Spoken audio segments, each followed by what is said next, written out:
Hey there, what's going on everyone? Welcome back to my YouTube channel Tech69. In today's video, we are going to learn about Linux commands. I hope you have installed Linux and get working. If you don't have Linux, I will throw a link in the description which tells you to which you can install Linux in a virtual machine. So, without waiting any further, let's get started. So this is the terminal, this black box where we will do all the stuff.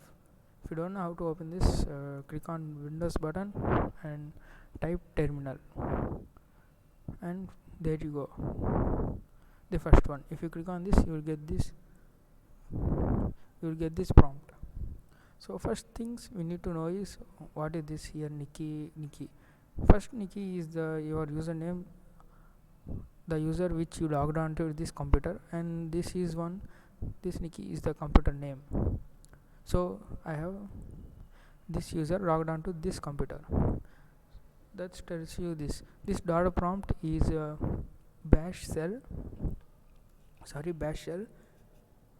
where it's you can give command as an input and you get an output. The first command you need to know is pwd command, which stands for print working directory. Let's type it and hit enter. So it says /home/Nikki. It means that you are running the command, this bash shell, from this directory, which is home Nikki, and it means that if you create any files or folders, those will be stored in that directory. If you want to change directory to this desktop, see, you can see here there is desktop, and to do that we need to change our directory to this directory desktop, and then we need to create any files or whatever operations we need to perform. So let's do that. cd, which stands for change directory to desktop. Remember the D is capital. Hit enter. Now you can see desktop /desktop. So if you ever wondered what their files in your current folder, you can type ls command, which lists all the files. Oh, it gave me no output because we don't have any files or folders on my desktop. You can see it's green desktop. So we have covered all these commands. Now next command is touch. Touch just simply creates a file. Touch, you can say test.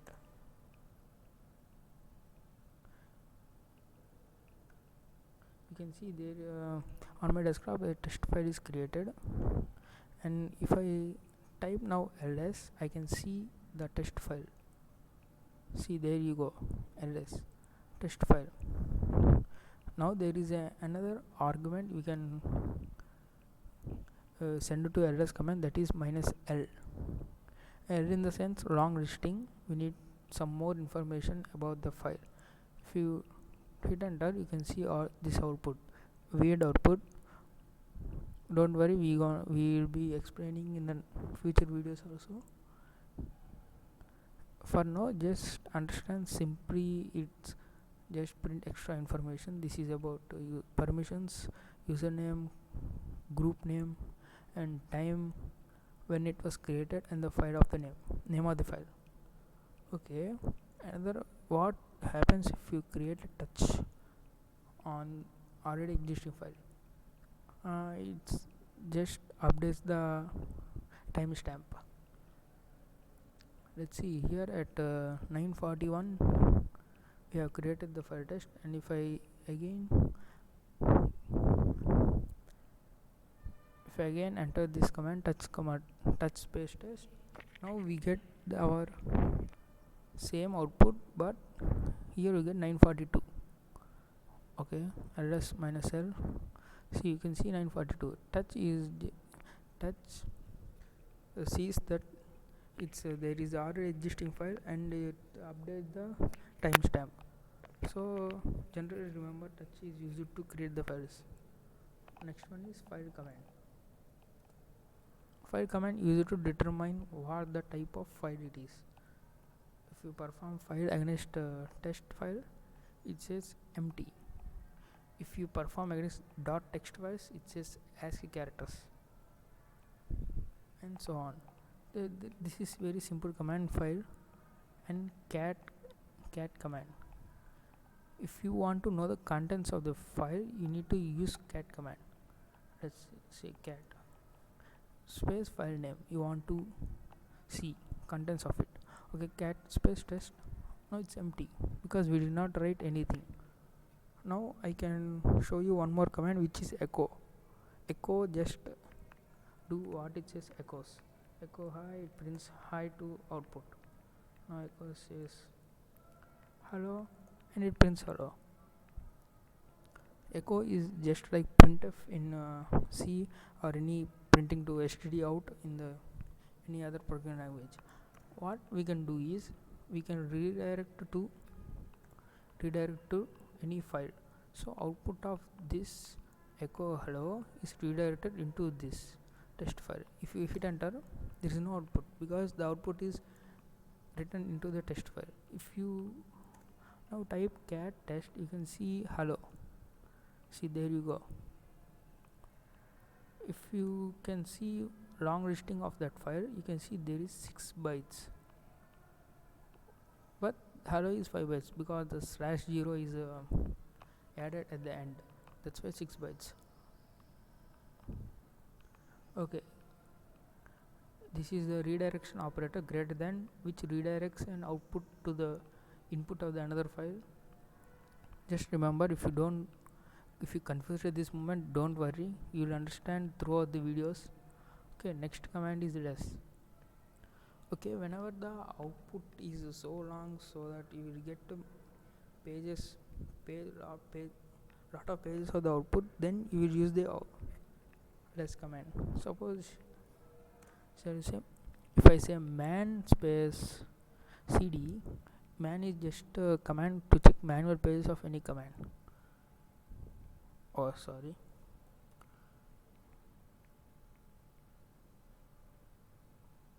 Let's say ls. So I get this lot of output. If I'm entering space to get down, q to quit. Okay, if I man ls, if I so this is the pipe operator, it pipes output into this input. So take all this output and perform the res on it. You can see the difference in the previous command and here command. Now you can scroll with mouse. Okay, currently I have some touchpad issues, I can't scroll, but you can scroll with your mouse. Now that is the res command. Res command is used for simply just to scrolling purpose, and we can also search in it, going at beginning and ending and more like that. Okay, that's about res command. Now more command is similar to res, but there is some difference between them. The res is more considered. Okay, let's move on to the next command, that is cb command. Cb command stands for copying from one contents of the one file from to another file, and file from one directory to another directory, and so on. Now syntax of cp and source file space destination file.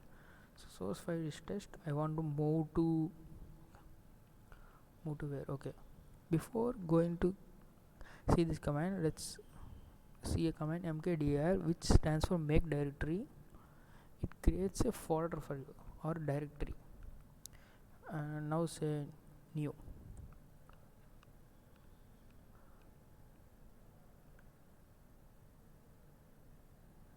So you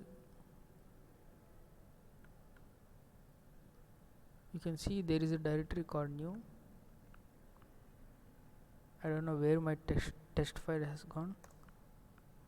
Okay, there is my test file. Okay, I think it went back of this cat editor. Okay, now we have created a new directory or folder. We need to copy contents test file into new. Okay, if I go and open this new folder, Now you can see there is test file. We have successfully copied from one directory to another directory. You can also move command. It's like a cut and paste in Windows. Okay, now I am going to into the directory. To go into the directory, we need to use the cd command, change directory, cd new, and type ls test. To delete a file, we need to type rm test, and if I say ls, it would be empty. So rm command is used to delete the files. Now if I want to go back to the path, so I want to go to desktop. So what I want to do is type pwd and copy this and go to desktop. Or another way is I can do cd dot dot. Dot dot is a symbolic link to the previous directory. If you type minus a stands for a gives the hidden files present in the current directory. You can see dot and dot dot. Dot dot is symbolic to the previous directory. Dot is symbolic to the current directory. Don't worry if you don't know what are symbolic. These are just shortcuts in Windows. You can create a shortcut for a game, for a application on the desktop, but the original file is located in somewhere else. In the same way, dot is the current directory and dot dot is previous parent directory. Now the cp, we have looked at cp command. Now this move mv command stands for move, which cuts and paste into the directory, similar to cp, but it's cut paste. cp is copy paste. Let's do that. Type ls and you can see there is my test file and new folder. Now if I say mv and test, I want to move this file into new folder. Now if I type ls and see, there is no test file because it has gone moved into my new folder. You can say ls new, hit enter, you can see test file. You can also observe one thing, that I did not go into the new directory, but also I have printed the ls of new. You can give command line argument also. So rmdir is same as the rm command, but it deletes the directory. Next one is package manager. We need to check it. Okay, package manager comes with every Linux distribution have its own package manager. Like Debian have apt, and Arch Linux have pacman, yacht, ei, and so on. So you need to have basic command on your package manager to install any packages. To do that, you need to type sudo, which stands for superuser do. Okay, let's not make more complex. Apt package manager, this is for Ubuntu based, Debian based distributions. I'm using Ubuntu, so apt is defaultly installed package manager. What I want to do is apt install the package name I want to, vlc. Okay, I need to run the sudo. It's like in Windows, you need to install the software, you will get to UAC prompt saying yes or no, like that similarly. And here you can, it's ask for password, just type it. Okay, it says already in newest version. Okay, I can't show you the installation of any other software because I don't have internet now, but this is the basic syntax for everyone. If you want to remove a package, just replace the install with remove and you are good to go. Okay, that's all for this video, guys. I hope you have enjoyed. Thanks for watching. Make sure you have subscribed to my YouTube channel for more videos like this.